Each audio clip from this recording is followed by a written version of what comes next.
बच्चों, आओ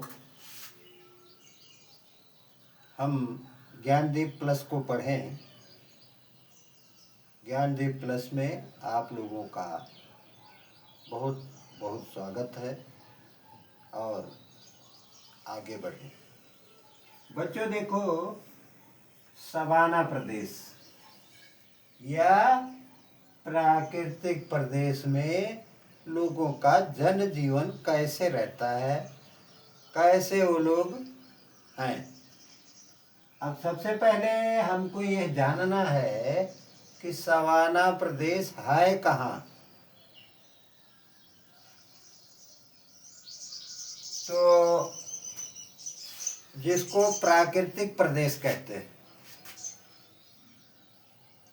यानी प्रकृति पर ही सब कुछ आधारित है। वहाँ प्रकृति पर ही सब कुछ आधारित है, इसलिए उसे प्राकृतिक प्रदेश कहते हैं। अब देखो, सवाना प्रदेश कहाँ है उसे हम देखते हैं। हमारा मैप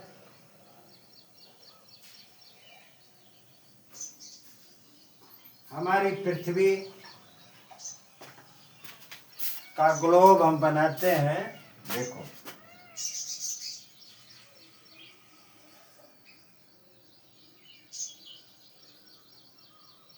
ये है हमारी पृथ्वी।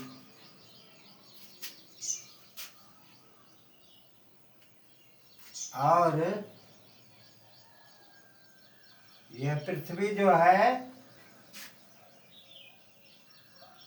दिखाई पड़ रहा है कि नहीं दिखाई पड़ रहा? नहीं दिखाई पड़ रहा होगा, इसलिए यहाँ देखो, ये है हमारी पृथ्वी। ये है उत्तरी ध्रुव।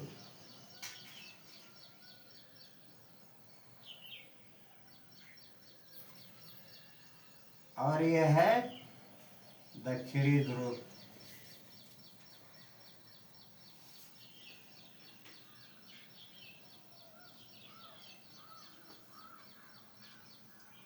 पृथ्वी का उत्तरी और दक्षिणी ध्रुव जो है, दोनों गोलार्ध। यह है गोला, इस गोले का आधा, दोनों गोलार्ध में, यानी ऊपर की तरफ और नीचे की तरफ, उत्तर और दक्षिण दोनों तरफ 5 अक्षांश से लेकर के 20 अक्षांश तक यह सवाना प्रदेश है, जिसे प्राकृतिक प्रदेश कहा जाता है। इसका नाम प्राकृतिक प्रदेश भी है। तो बच्चों, हमने तो यह जाना कि यह सवाना प्रदेश कितने दूर में, कहाँ से कहाँ तक हमारी धरती पर, हमारी पृथ्वी पर है। तो इसे क्या कहते हैं? प्राकृतिक प्रदेश कहते हैं। बच्चों, उष्ण कटिबंधीय यह प्रदेश दोनों गोलार्धों में 5 अक्षांश से लेकर के 20 अक्षांशों तक महाद्वीपों के भीतरी भागों में फैला हुआ है। तो देखो, इस मैप को देखो, इस मैप में आपको उत्तरी और दक्षिणी ध्रुव दोनों दिखाया गया है।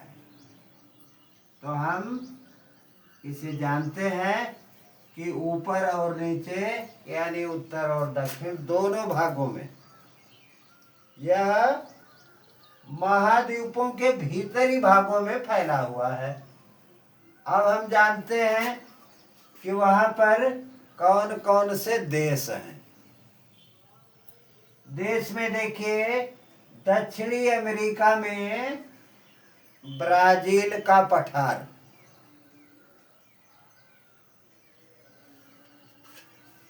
और वहीं पर ओरोनिक बेसिन। कौन सा बेसिन? ओरोनिक। ब्राजील का पठार और ओरोनिक बेसिन। अफ्रीका के उत्तरी भाग में एक चौड़ी पट्टी के रूप में यह फैला हुआ है, और ऑस्ट्रेलिया के उत्तरी भाग में स्थित है। यह ऑस्ट्रेलिया के उत्तरी भाग में स्थित है। अफ्रीका के उत्तरी भाग में एक चौड़ी पट्टी के रूप में भी फैला हुआ है। तो इसको हमने जाना कि इसकी स्थिति कहाँ से कहाँ तक है। सबसे ज्यादा इसका विस्तार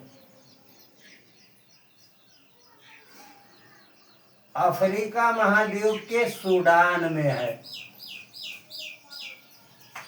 तो अफ्रीका के महाद्वीप के सूडान को सूडान तुल्य प्रदेश भी कहते हैं। क्या कहते हैं? सूडान तुल्य प्रदेश। यहाँ पर इसे प्राकृतिक प्रदेश क्यों कहा जाता है? यहाँ पर गर्मी में साधारण, जैसे अपने यहाँ ठंडी में होती है, गर्मी में साधारण बारिश होती है। बाकी यह प्रदेश, यह स्थान पूरे वर्ष सूखा रहता है। पूरे वर्ष इसमें बारिश नहीं होती। केवल इसमें बारिश गर्मी के सीजन में, गर्मी के मौसम में साधारण रूप से होती। अब हम देखते हैं कि गर्मी की छोटी अवधि के कारण वर्षा होने और वर्ष में शेष महीने शुष्क रहने वाले इस क्षेत्र में वनस्पतियां कैसी होंगी, इसे हम जानते हैं। और प्राकृतिक प्रदेश में किस प्रकार के जीव जंतु होंगे, यहाँ का मनुष्य का जनजीवन कैसा होगा, यह हम जानते हैं। आइए हम इसे जानें कि वर्ष में अधिकांश महीने सूखा होने के कारण, शुष्क होने के कारण लंबी एवं मोटी घास यहाँ उत्पन्न होती है। ये विशेष प्रकार की यहाँ की वनस्पति है। यहाँ की घासें लगभग 3 मीटर तक लंबी होती हैं। सवाना प्रदेश में घासों की बहुलता है, जिनकी बनावट मोटी, चपटी तथा कड़ी होती है। घासों में सबसे महत्वपूर्ण हाथी घास, एक घास है, उसे हाथी घास कहते हैं, एलिफेंट ग्रास। इसका आकार गुच्छेदार होता है। इस प्रदेश में घासों की पार्कलैंड या बुश बेल्ट भी कहते हैं। इसके अलावा सवाना प्रदेश में पतझड़ वृक्ष, कुछ पतझड़ वृक्ष जहाँ तहाँ उगे हुए पाए जाते हैं।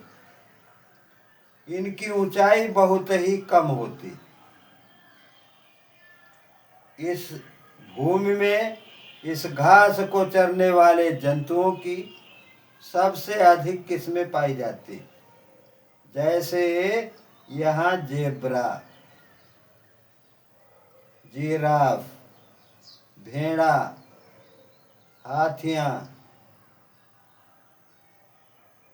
और एकरी लोग जैसे जानवर बड़े बड़े झुंड में देखे जाते हैं। सवाना प्रदेश में विस्तृत घास क्षेत्र या वृक्षों की संख्या कम मिलने के कारण जंतुओं में गतिशीलता अधिक होती है। जब उन्हें घास कम मिलेगी खाने के लिए तो वह दूर दूर तक तेजी से भागकर अपने पेट को भरने का प्रबंध करते हैं। बच्चों, हम ये देखते हैं कि यहाँ पर बड़े आकार के स्तनधारी जंतु जिराफ, गैंडा और हाथी अत्यधिक रूप से पाए जाते हैं। इस घास भूमियों में चीता और बाघ यानी शेर जैसे मांसाहारी जंतु भी बड़ी संख्या में पाए जाते हैं। ये मांसाहारी जंतु जेब्रा और हिरन जैसे शाकाहारी जंतुओं का शिकार करते हैं।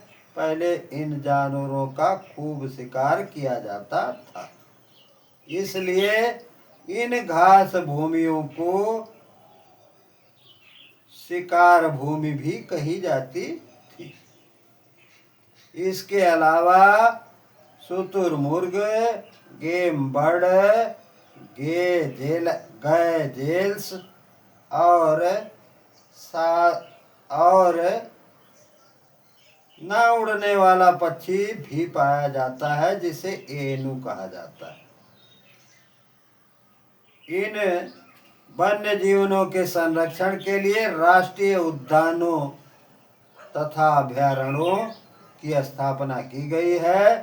पूर्वी अफ्रीका में राष्ट्रीय उद्यानों को से आकर्षित होकर विश्व के कोने कोने से पर्यटक यहाँ पहुँचते हैं। बच्चों, बस आज इतना ही। जहाँ से भी देख रहे हो चैनल को सब्सक्राइब करो। धन्यवाद।